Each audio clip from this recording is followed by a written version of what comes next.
Hey, you amazing listeners, and welcome back. What if all the talk about not enough qualified tech workers in America's story is a myth? And what if that myth has cost the U.S. billions of dollars and millions of jobs? Imagine a Trojan horse in the American tech industry. According to one expert, it's the visa system, and it's been used to displace American workers and send jobs overseas. If this trend continues, coupled with AI, your kids will have basically no opportunities. Today, we're going to dive deep into that and much more. Before we dive in, if you're digging these explorations into the stuff that really matters, go ahead and hit that like button and subscribe so you don't miss out on future deep dives. Yeah, definitely do that. It helps us keep bringing you this stuff. So, we often hear about jobs going overseas in manufacturing, right? But have you ever stopped to consider the digital world? It's a huge blind spot for a lot of people. Our sources reveal a staggering truth. Billions, yes, with a B, as in buckle up, buttercup, it's a big one, Wow. of dollars afloat out of the U.S. economy. Why? Offshoring of tech jobs. It's like the silent drain, as you said, and it impacts everything, things you use every day, the apps on your phone, even like the security of your online life. It's massive. Absolutely. And this isn't just some abstract number on a spreadsheet, is it? Not at all. Yeah. Today, we're plunging into Hilary T. Gamm's eye-opening book, Billions Lost: The American Tech Crisis and the Roadmap to Change. Think of this as your backstage pass, basically. We're going to help you understand how and why this massive shift happened, why it's frankly a bigger deal than you might think, and maybe even explore some potential paths forward. And we're drawing heavily on Gam's work here, her deep research, her own experiences, and crucially, her analysis of the policy changes that kind of paved the way for this tech exodus. Exactly. She connects a lot of dots. All right, so our mission for this deep dive, which, hey, you've already accepted by tuning in, you magnificent knowledge seeker, is to unravel this really intricate web, but, without getting totally lost in tech jargon. Yeah, we'll try to keep it clear. And Gamm's central argument is it's pretty counterintuitive. She says this isn't just a natural market evolution or like a simple case of America suddenly running out of coding wizards. No. She argues it's a consequence, more like a domino effect, triggered by a whole series of interconnected events, and the repercussions for the U.S. Pretty significant. And believe it or not, she says it all kind of kicks off with something you might just remember as a minor blip, maybe even a bit of a joke now: Y2K. It's fascinating, isn't it, how something that now seems like, a historical punchline, the year 2000 bug, actually acted as this major pivot point. Okay, quick refresher for anyone maybe too young or who's just blissfully forgotten. Right, so the Y2K problem, basically, it came about because a lot of older computer systems used only 2 digits for the year, 98, 99. The big fear was that when the clock ticked over from 99 to 0, the computers would think it was 1900, not 2000. And chaos would ensue, banks collapsing, planes falling. The works. Yeah, the potential for widespread system failures was, it was played up pretty dramatically. Serious stuff, or so it seemed. The predictions were pure Hollywood disaster movie. I mean, the U.S. government was staring down a potential $100 billion fix-it bill. And the tech analysts, like Gartner Group, they were throwing around a worldwide figure of, get this, $1 trillion. A trillion, wow. Okay, so the panic button was getting absolutely slammed. Definitely. And it was all fueled by this pervasive idea that that the U.S. just didn't have enough programmers, enough tech-savvy folks to fix this massive digital problem in time. But here's the twist, right? The actual cost. Yeah, here's the kicker. As Gamm details really meticulously, the actual costs. Yeah. Way, way lower than those apocalyptic forecasts. About $134 billion here in the U.S., maybe $300 billion globally. So more like a digital fender bender than a total system meltdown. Pretty much. But the fear of it, that perception of a programmer shortage, that became the initial spark, the impetus, the excuse, as Gamm puts it, to start looking outside the U.S. for IT labor. It was like, code red, we need coders, any coders, get them in here. Exactly. It opened the door. That initial scramble, those like emergency measures put together in the late 90s, they basically laid the groundwork, the digital welcome mat, for a whole cascade of policy decisions later on. And Gamm calls this whole convergence a perfect storm, right? Like Y2K was just the first big gust of wind. Precisely. You got to zoom out. Y2K didn't happen in isolation.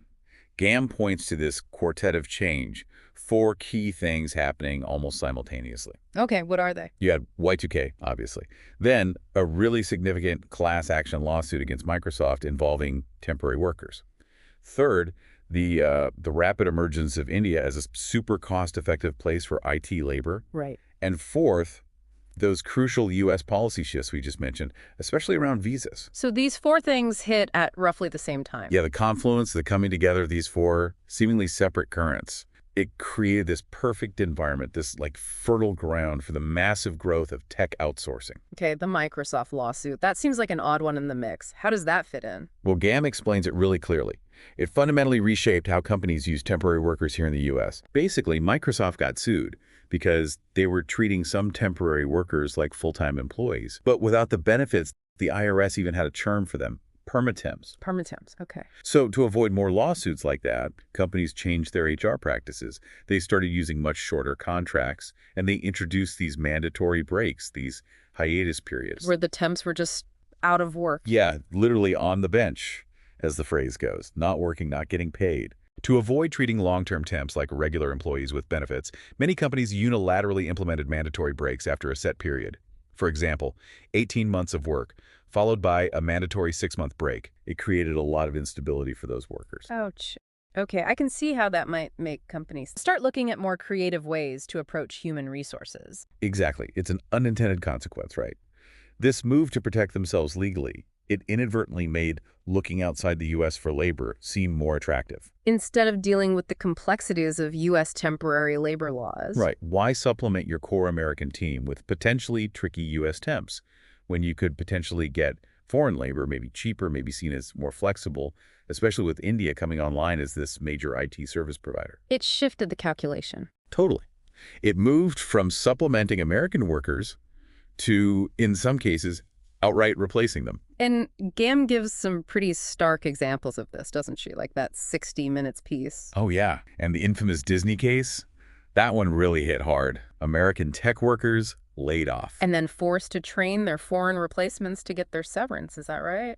Can you even imagine how demoralizing that must have been? Hi, I'm Dave. Let me show you how to do the job I'm being kicked out of. Wow. Wow. That really drives home the human side of this whole thing. It absolutely does. These weren't just abstract economic shifts. These were people's lives, their careers, being turned upside down. And that on-the-bench thing for temps, it just highlights how precarious things became. The far cry from the stable, well-paid tech job image many had. Definitely. But okay, back to those policy changes. GAM argues they were like the real engine driving a lot of this, the visa and immigration reforms in the 90s and 2000s. Basically rolling out the red carpet or maybe the high-speed fiber optic cable for foreign tech labor. That's a good way to put it. The Immigration Act of 1990 was huge. Business coalitions, like the Chamber of Commerce, the National Association of Manufacturers, and individual tech companies like Microsoft and Intel actively lobbied for. It set the initial annual cap for new H-1B visas at 65,000. And H-1Bs are the main ones for bringing in specialized foreign workers temporarily, right? Correct. But as GAM chronicles, that Y2K panic, it led to Congress raising that cap, not just once, but several times, 98, 2000, even adding another 20,000 in 2006, plus making it easier for foreign students on F-1 visas to stay and work. So the number of new H-1Bs allowed each year kept going up. Yes, but here's a really critical point GAM makes. Yeah. There was never a cap on the total number of H-1B visa holders legally working in the U.S. at any one time. So it wasn't like, okay, we hit the limit, everyone out. It was more like a constantly refilling pool. Exactly, a revolving door, essentially. As long as you had a sponsoring employer, you could potentially renew and stay for years. And the 1990 Act did more than just H-1Bs, didn't it? Oh, yeah. It broadened a whole range of other non-immigrant visa categories. GAM says there are over 20 different types. Wow. And maybe most importantly for this story, it loosened the requirements around wage protection for many of these visa holders. Meaning companies didn't necessarily have to pay them the same as an equivalent American worker. In many cases, yes. That removal of strict wage parity was a game changer. It created this huge economic incentive to bring in foreign workers who might legally be paid less for the same job. Undercutting the local labor market. Pretty much. And with that super complex web of 20-plus visa types, the system became, well, ripe for maneuvering. GAM calls it visa swapping. It just made it easier for foreign labor to enter and stay. She uses that Southern California Edison case from 2014 as an example, right? Yeah, a really stark one. Hundreds of experienced American IT workers were laid off, replaced by less experienced workers, primarily from India, brought in by outsourcing firms. And the justification was mainly cost savings. Largely, yes. And GAM also points to the explosive growth of huge tech services companies, like Cognizant, which really took off during the Y2K period and built their whole business model around this offshore visa-dependent labor force. They have deep roots in India. So the policy changes didn't just allow outsourcing, they actually helped build the companies that specialized in it. Absolutely. And it's striking when you compare the stated goal of the H-1B program, bringing in the best and brightest, to fill genuine skill gaps. With the reality GAM describes. Exactly. Which was often, she argues, bringing in workers who were maybe less qualified but definitely cheaper, effectively pushing American workers out or depressing wages, and tech jobs. They consistently eat up the biggest slice of the H-1B visa pie every year. And it becomes this self-feeding cycle, doesn't it? The visas help the outsourcing companies grow. Right. It acts as a catalyst for more outsourcing.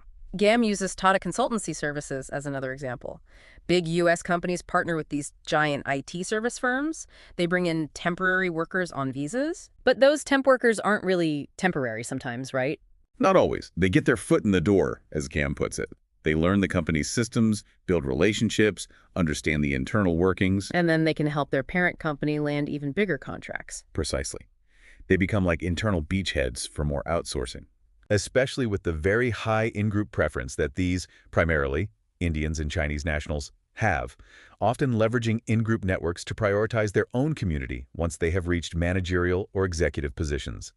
It's a smart but unethical business strategy for the service firms, but it often leads to further displacement of the domestic workforce. That foot-in-the-door idea is key. Absolutely. And GAM includes this chart showing the growth in B visas. Those are short-term business visitor visas from 97 to 2016. The spike is incredible. It just visualizes the sheer scale of people moving back and forth, enabling all this offshore work. Okay, so shifting gears slightly, GAM also looks at the unique nature of the tech industry itself, how it evolves so differently from, say, the auto industry or railroads. Yeah, that's a really interesting comparison she makes. Those older industries, while transformative, grew maybe a bit more steadily, more predictably. Built on steel and concrete, maybe? Something like that. The fundamental difference in tech, GAM stresses, is that labor is the single most important part of the growth equation. More than factories or equipment. In many ways, yes. Building software isn't like building a bridge or a car. The core asset is the ingenuity, the creativity, the brain power of the people doing the work. Software itself is inherently fluid, right? Constantly changing, being updated, reimagined. Unlike a bridge, hopefully. Hopefully. And the tools used to create software, they evolve at lightning speed too. And tech isn't just its own sector, is it? It enables change everywhere else. Exactly. It's the underlying engine driving change in almost every industry. Healthcare, finance, farming, entertainment, you name it. GAM cites a World Bank report linking digital tech adoption directly to economic growth and job creation globally. So her point is that the tech industry isn't just an American growth industry. She argues it's the American growth industry of the late 20th and early 21st centuries. So offshoring tech jobs, it's not just losing some jobs. It's potentially weakening our main engine for future prosperity and innovation. Like selling off the crown jewels, maybe? That's one way to look at it.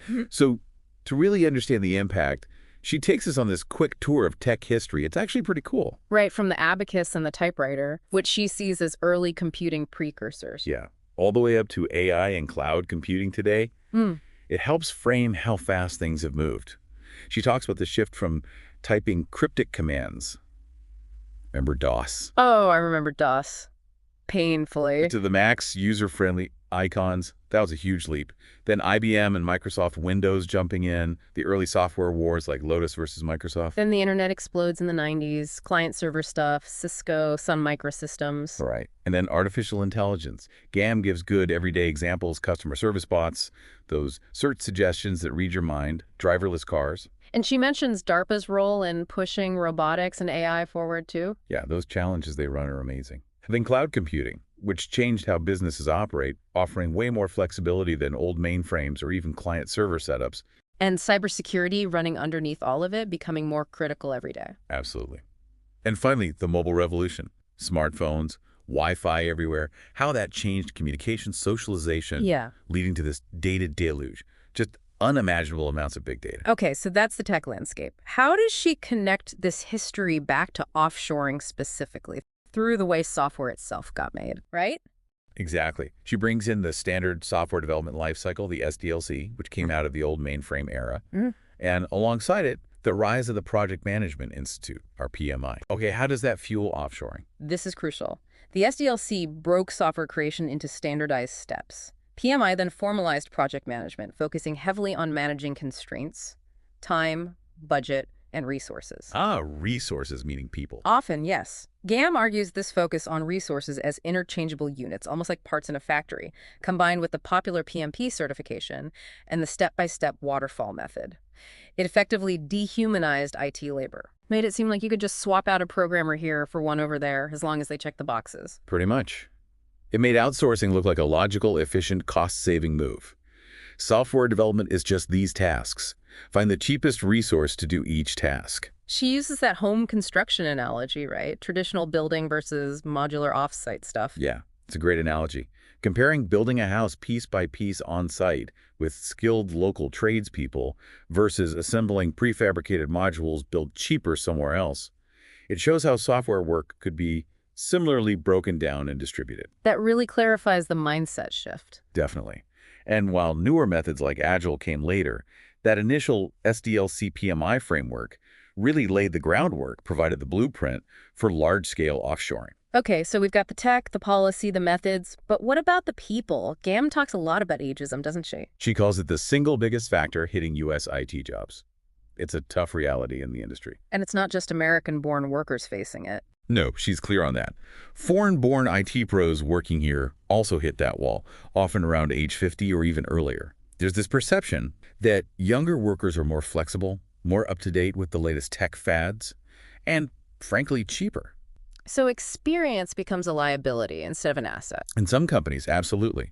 It creates a strong bias against older, more experienced professionals. And these captive companies, she mentions the offshore arms of U.S. firms, they make this worse. They can, yeah. It can lead to a real deterioration of employee rights and job security overall, if you have this readily available pool of younger, cheaper foreign labor. Why invest in retaining or retraining your more expensive, older American employees? Exactly. The incentive to reward loyalty and long-term experience shrinks dramatically. It fosters a more disposable workforce mentality. GEM also connects offshoring manufacturing to problems in robotics and AI here, right? How does that work? It's about co-location.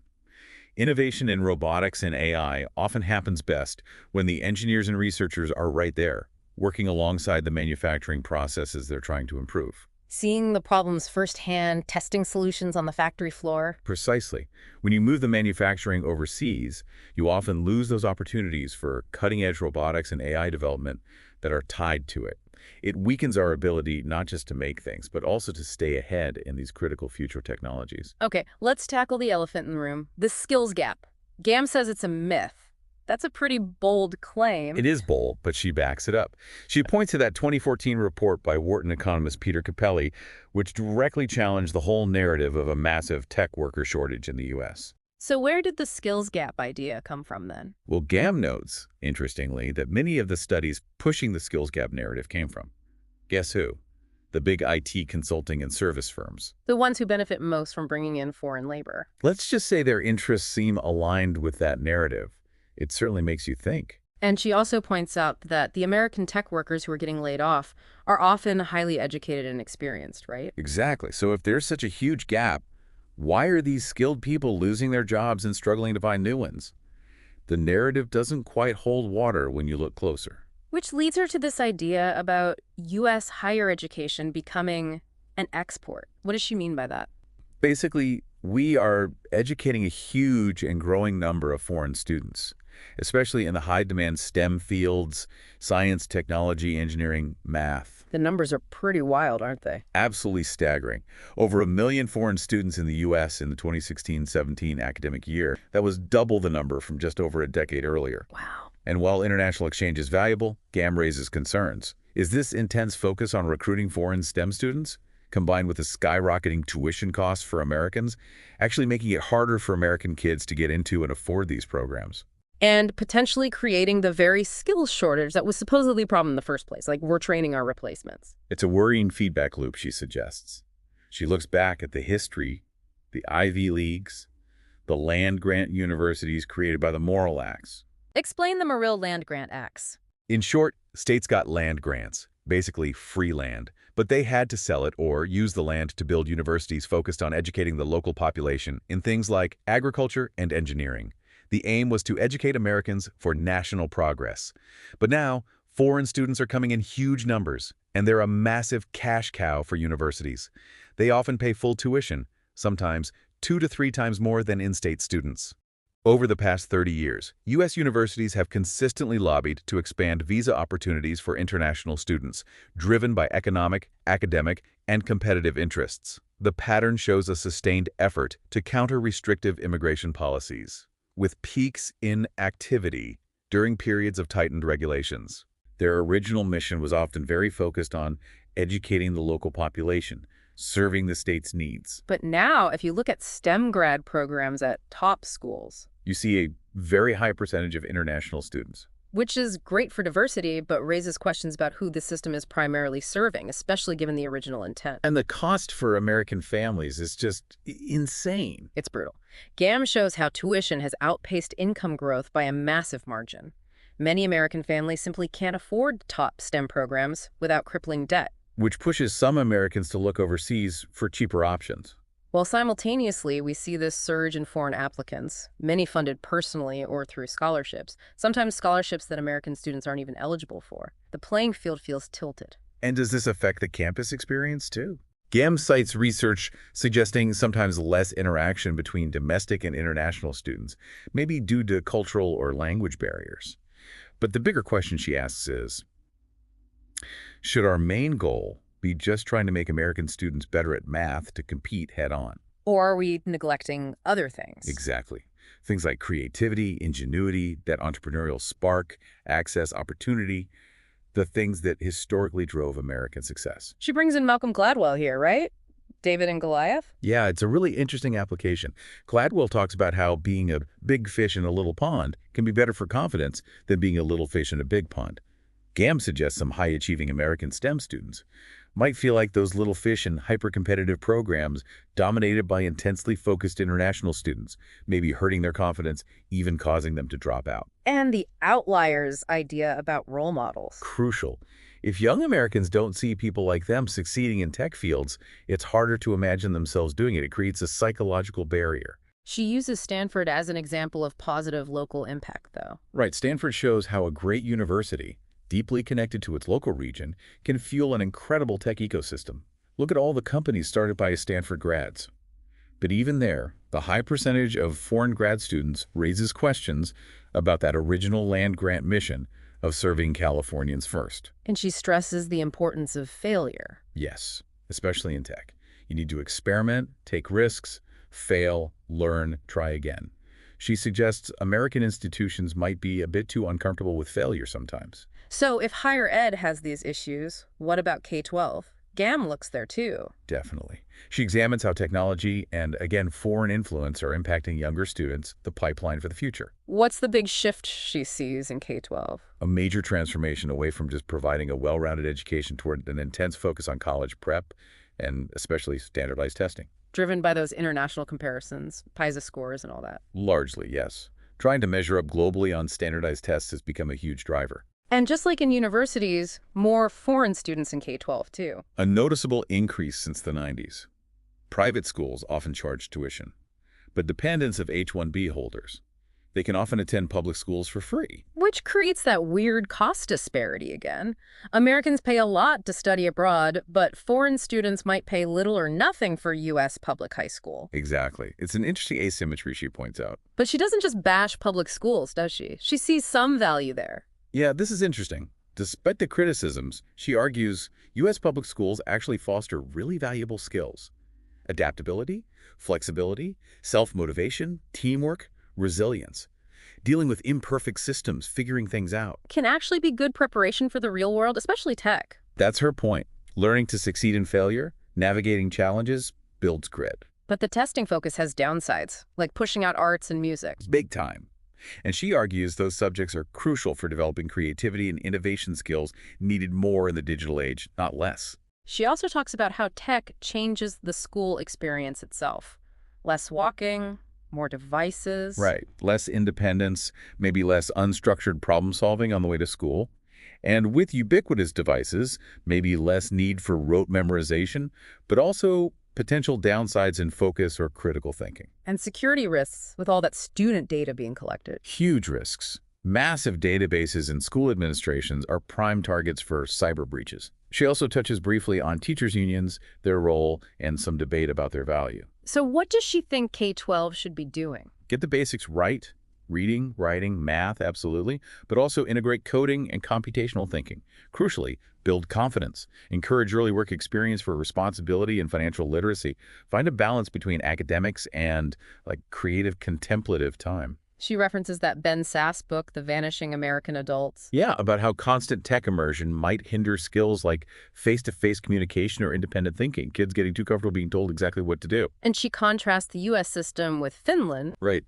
Finland consistently ranks high, but famously avoids standardized testing and homework early on.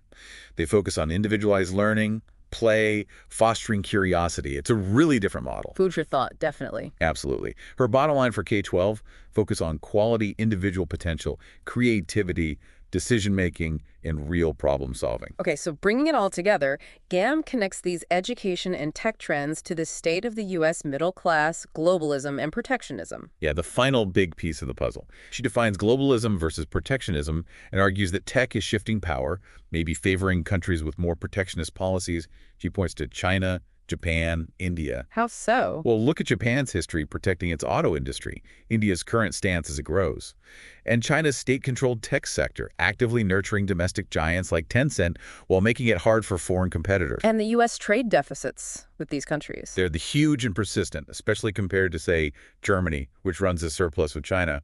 GAM argues these deficits hit the American middle class hardest. Leading to manufacturing job losses. Significant losses, yeah. Directly linked to imports, especially after China joined the WTO in 2001, and GAM argues used currency manipulation to keep its exports cheap. And the result is a shrinking middle class here. The data shows that trend, yeah. A smaller percentage of Americans considered middle class now.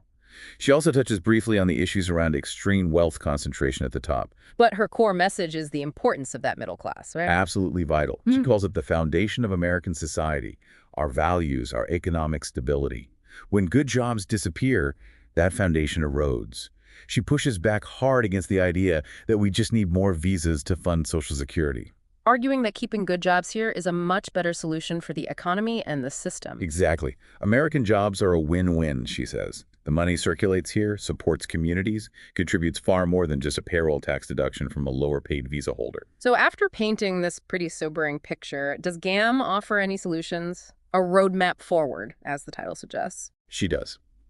The final chapter lays out a number of potential policy ideas. Can you give us the highlights? Sure. She suggests things like boosting contract and temp work within the U.S., finding ways to get more women into tech, maybe through flexible work, diversifying the visa program with caps per company and country corporate visa caps, she calls it. Interesting. What else? Taxing large foreign donations differently to encourage charity and investment within the U.S., creating much tighter links between tech education here and actual U.S. jobs. Maybe capping income tax at 40 hours a week to incentivize Americans taking more work. Whoa, that's a controversial one. Potentially, yeah. Also, reforming higher ed to favor state taxpayers and get more Americans into STEM. Shifting K-12 focus from quantity to quality, actually quantifying foreign student enrollment in public schools, revising the K-12 curriculum for the digital age. Okay, quite list. Anything else major? Improving national cybersecurity, tackling global tech espionage. She cites figures on the massive cost of IP theft, particularly by China, and generally using responsible trade laws and antitrust actions to protect and support the U.S. tech industry and its workers. Wow. It's a comprehensive set of ideas for sure. Lots to chew on there. Definitely.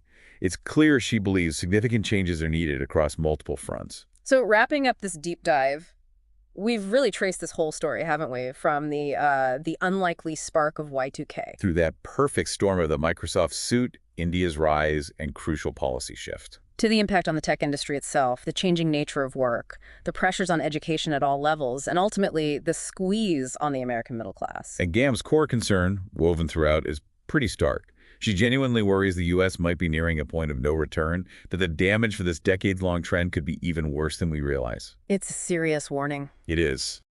On a related note, can you summarize the controversy surrounding Elon Musk last Christmas? Certainly.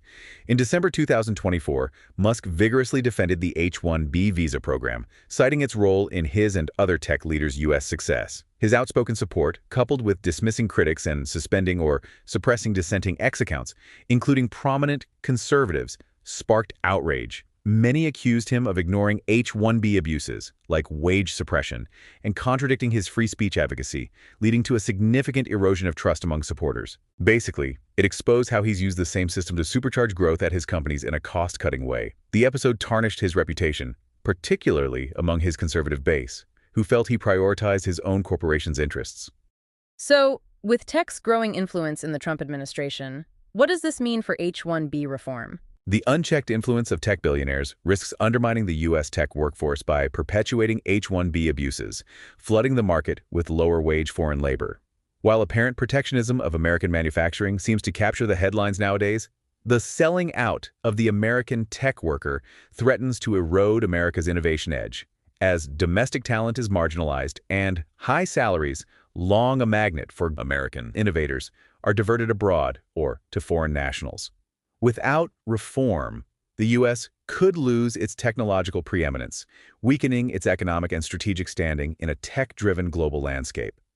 A new, growing foreign elite class that has no connection, no interest in improving the country, and no intention of assimilating into America will only continue the cycle of displacing American workers, sending billions of dollars in profits to foreign economies, further eroding the U.S. middle class, and undermining American education and opportunity by prioritizing foreign interests over domestic ones, ultimately leading to the loss of American competitive advantage and a decline in the dignity associated with meaningful work for U.S. citizens. Which leaves us, and you, with a final thought to wrestle with.